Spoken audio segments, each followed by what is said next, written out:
Right before I started this video, Snooki made her way to my algorithm from, what is it, Jersey Shore? How they got famous was Jersey Shore. Anyways, if you don't like me, that's okay. Not everybody has good taste. Fair enough. Fair enough. I agree with that statement, I suppose. I mean, I don't know. Like, who cares? Who cares? I mean, I know it's all fun and games, I guess. Clickbait, I don't know. To each to their own. To each to their own, right? That said, right before I started this video, that's what popped up. I don't know why that popped up. Who knows? Ask the algorithm controlling machine. They'll probably have those better answers for you, right?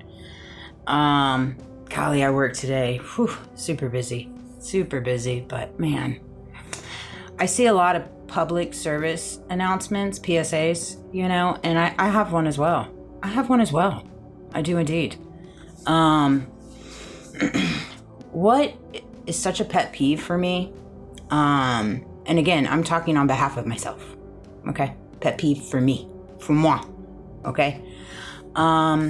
Is people that insert themselves in your energy, in your reality, and like insert their religion, their faith, their spirituality, whatever that looks like for them, right? And I just think there should be a freedom of space there. You know how there's certain things that not to say and should say and shouldn't say, there's just certain things that you shouldn't say, right?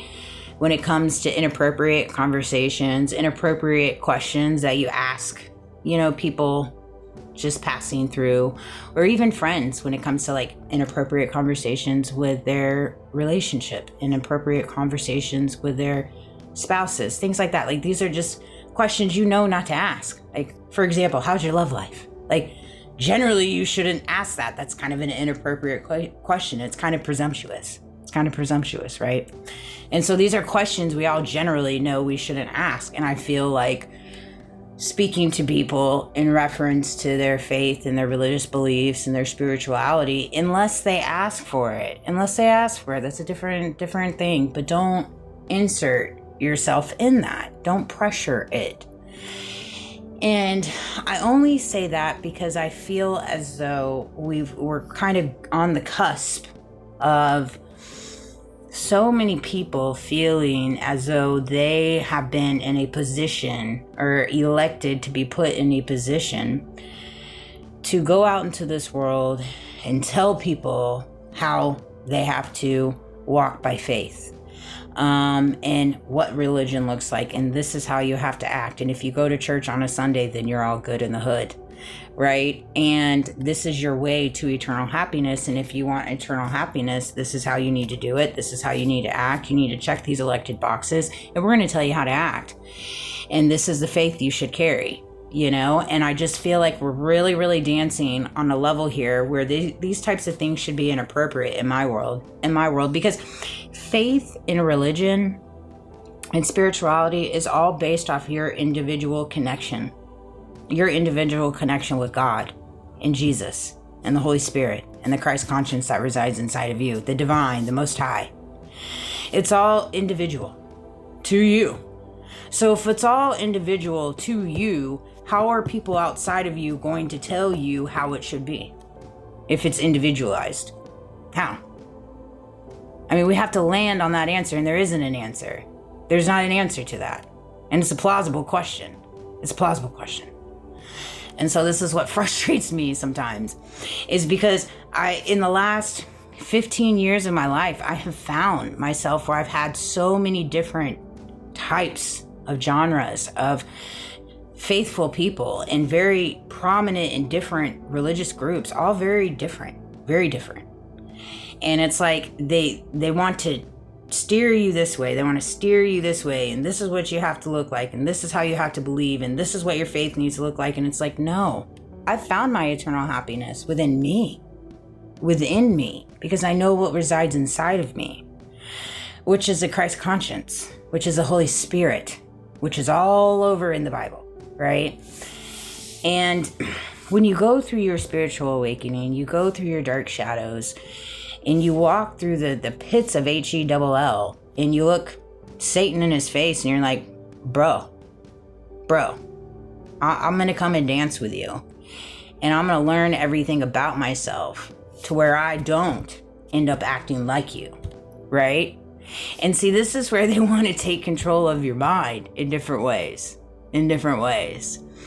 Is they want you to be pulled apart from the soul, from your consciousness, from your spirit, whatever that looks like for you, whatever your faith is to you, whatever your religion is to you.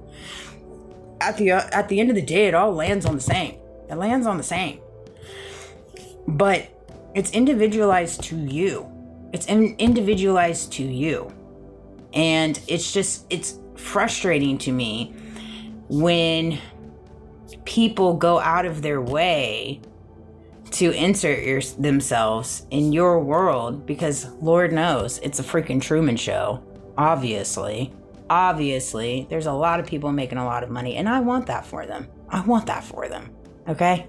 You wanted a main character, here you go.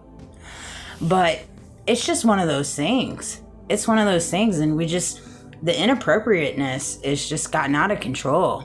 It's gotten out of control. Whether it's Catholic, whether it's Baptist, whether it's this, whether it's that, whether it's this or that. And I'm not saying anything against any of them. I love them all. Individually. But I just don't see with the way that we're walking in faith, in all genres, in all different types of faith, all different types of religion. And I'm not a scholar, I'm not a philosopher, but you get the gist of what I'm saying, okay? Where in the Bible does it say to do these types of things? Where?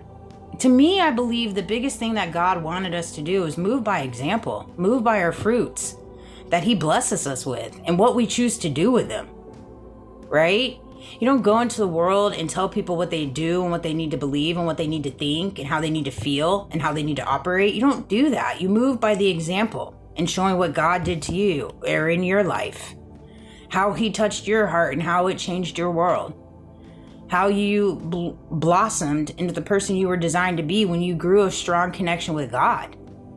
And you show them by example.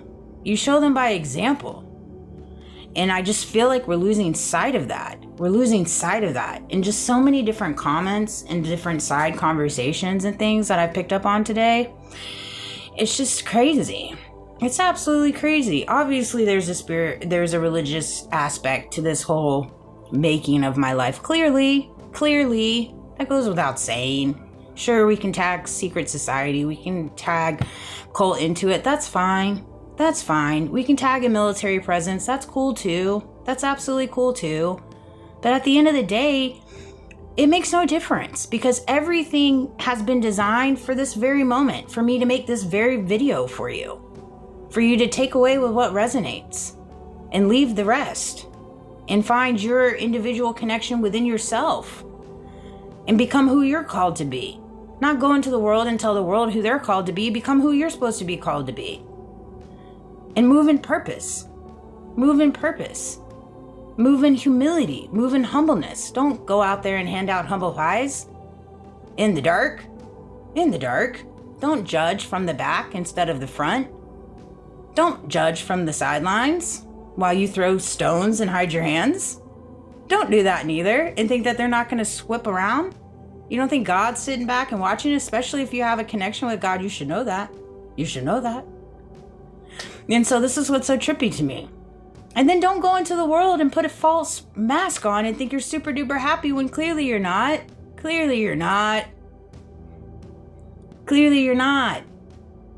You're scrounging at the bits.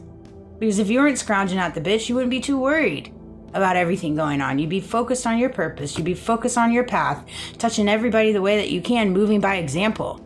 Not pressuring. Not pointing the finger.